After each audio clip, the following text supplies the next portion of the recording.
The Ford of Lowlands was never far away.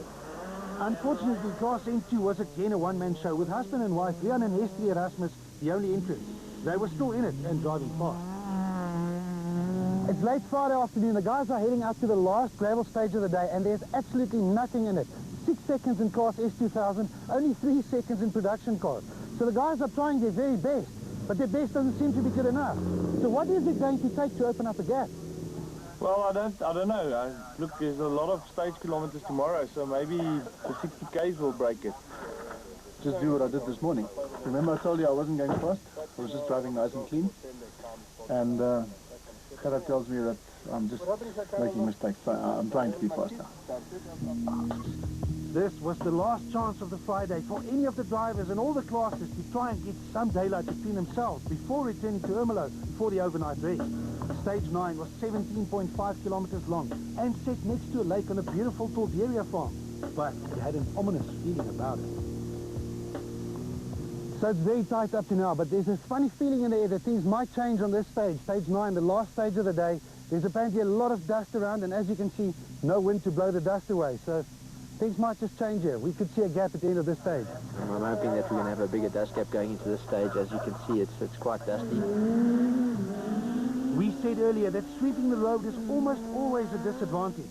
It is impossible to say how much of a disadvantage, as it depends on the surface, but the drivers talk about a good 4 or 5 seconds per stage.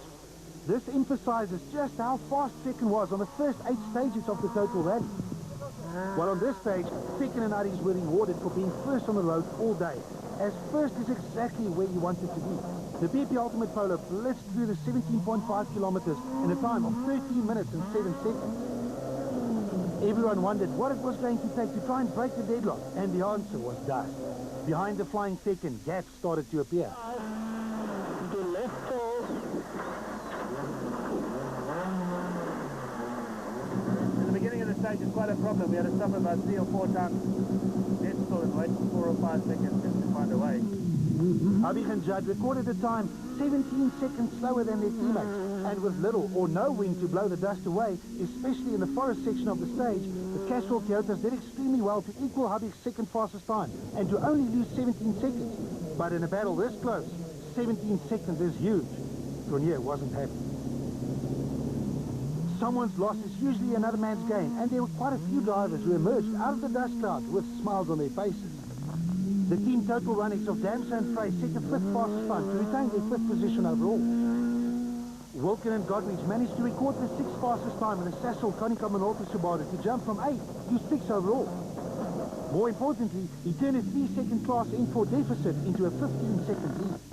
Fernando Rueda's team total Mitsubishi Lancer also moved up from 10 to 8 overall and 2nd in class. That was not fun at all. Keep passing. Early Class N4 leaders Visser Du Plessis and Hein Latergan were most affected. The Pertex Subaru lost half a minute to Wilken, but this wasn't as bad as the Steve's Auto Clinic Subaru of Hein Latergan, who got stuck on the side of the road and lost 13 minutes. It was a sad end to a great drive. Reached on its bottom, so we were stuck there for 13 minutes, so that's our rally. One stage later, and the leaderboard suddenly had a very different look about it. Tekken was still in front, but for the first time in more than a day and after 100 kilometers of special stage rallying, the lead reached double figures. 8 seconds suddenly became 25 seconds. Both Castrol Toyotas were still in podium positions, while Habig, Damso and Williams were not really within striking distance anymore. In Class N4, Wilken and Rueda gained positions, while Du Plessis dropped down from 1st to 3rd. Michael Otto held on to his great Class A7 lead, while Evan Hutchison dropped off the class leaderboard, and the experience of Chris de Wit moved him into 3rd. Stefan Wilken was still the Class A6 leader, with Nienaber moving past the Corolla of de Gouveia for 2nd. The experience of former S2000 driver Etienne Loudon really showed in Class N3, when he used the dust to jump from 4th to 1st in class. In Class A5, Andre Keendrack also made use of the opportunity to take the class lead, while former leader Compton retired.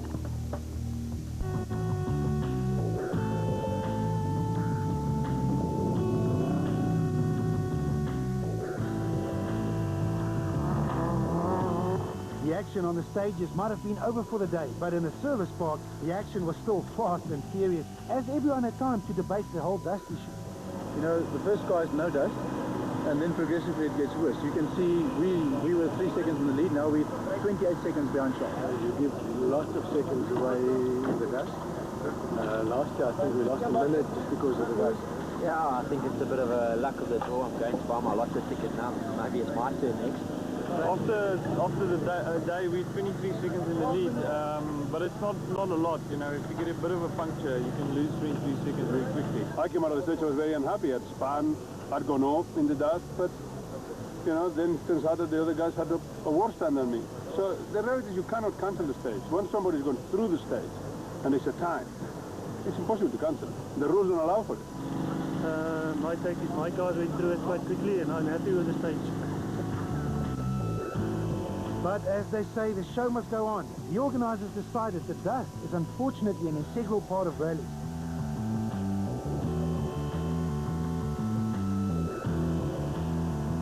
Day of the total international rally, and as predicted, stage 9, the last stage of day 1, unfortunately took the sting out of the fight. But this is the day of the infamous Jezebel stage.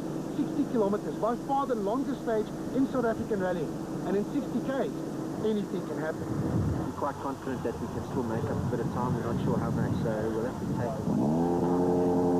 Yeah, it pans out.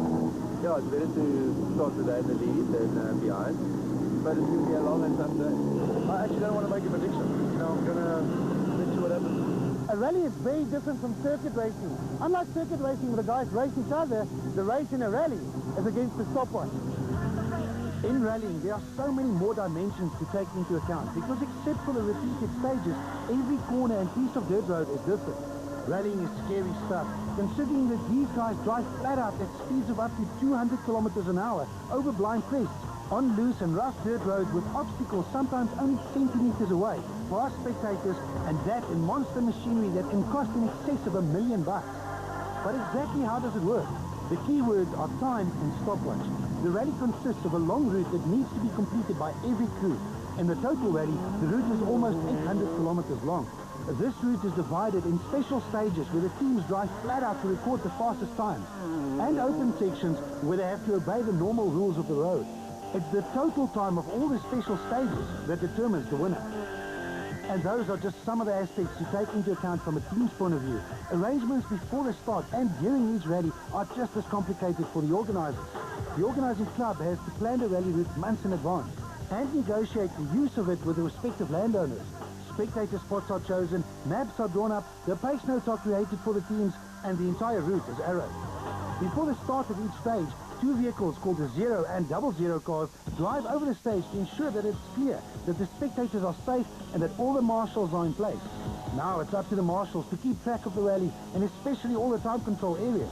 A single second on the wrong side of a minute can have serious consequences, so everything is recorded on hundreds of time cards.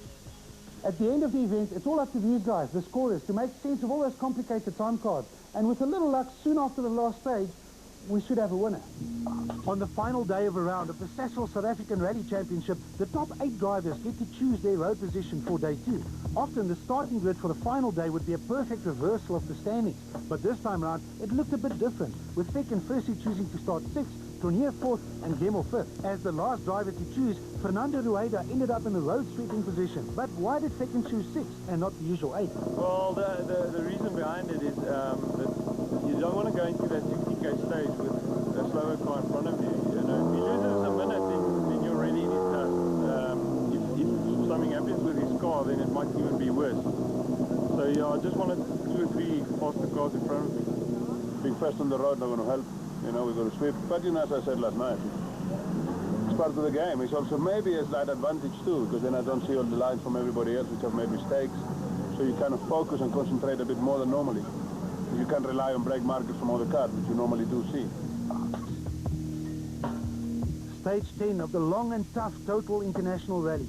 Busby won. A 16.3 kilometer test of speed and handling through the forest near the Warburton area.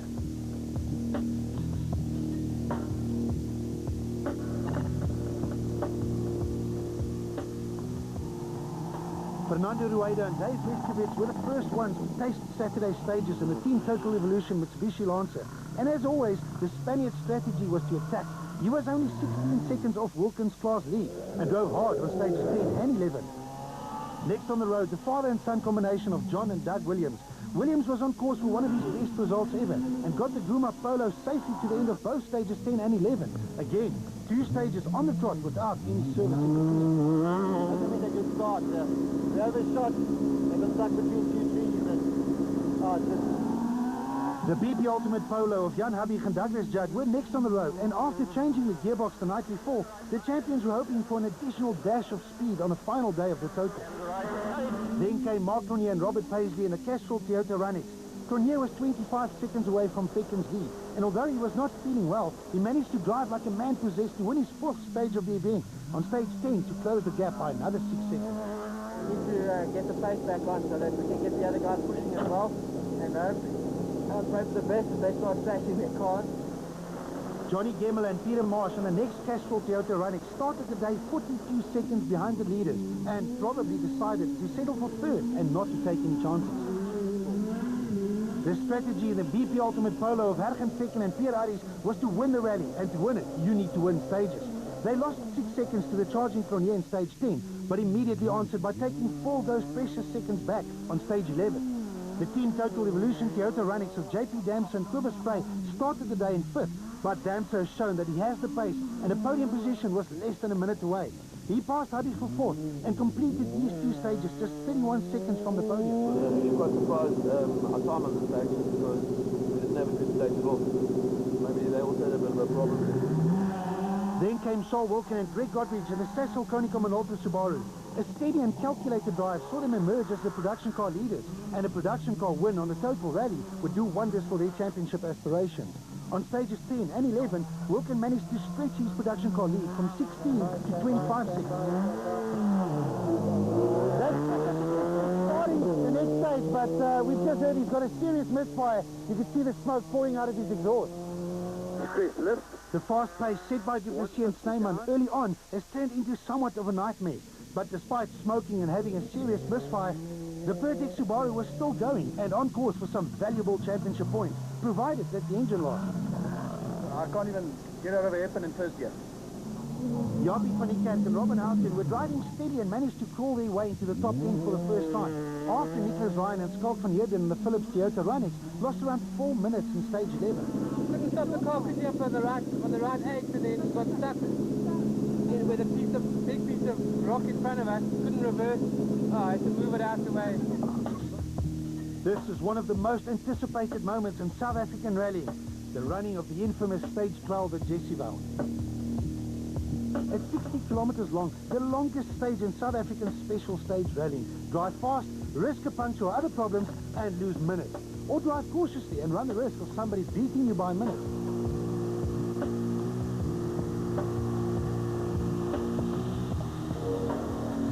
How do you approach such a